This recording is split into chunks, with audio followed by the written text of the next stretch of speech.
you know, I have it on good information that yung announcement na ginawa, yung statement na ginawa ni ex-Congressman Saldico, na nagbintang siya na 100 billion, sinasabi niya na utos daw ng Pangulo na isingit sa BICAM. Your Honor and I, both of us, went through the list independently or separately.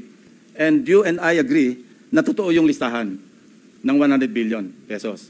Talaga nasingit sa BICAM. But yung sinasabi ni Saldico on social media as posted, na nag-deliver siya ng 25 billion representing the 25% commission di umano para kay Presidente, that I will attest na hindi totoo.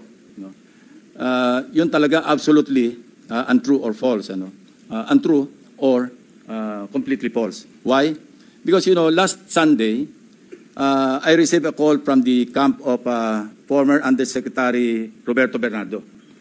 Ang sinasabi niya, noong nakita niya si Saldico sa social media na nagsasabing merong 100 billion na di umano inutos ng Pangulo na isingit sa BICAM, napag-alaman ko from Undersecretary Bernardo na may mga tao sa Malacanang, not the President, not authorized by the President, who misrepresented him.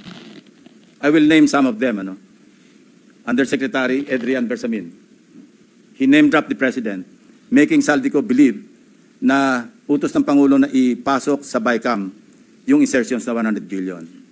Now, Yusek Traigib Olaybar. Anyway, regarding the 100 billion, binrek down, kasi nireview niyo yung kanyang notes.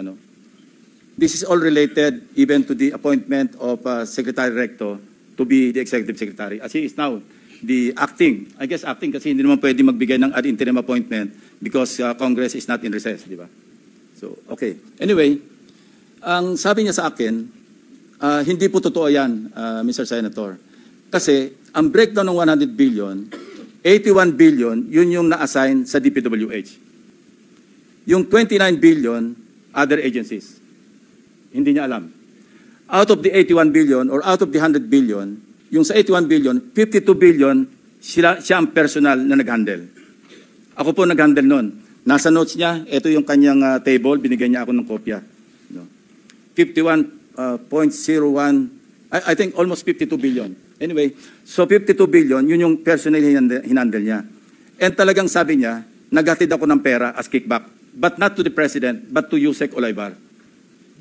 And sabi niya, ang pag-alam niya, kasama si Yusek Adrian Bersamin.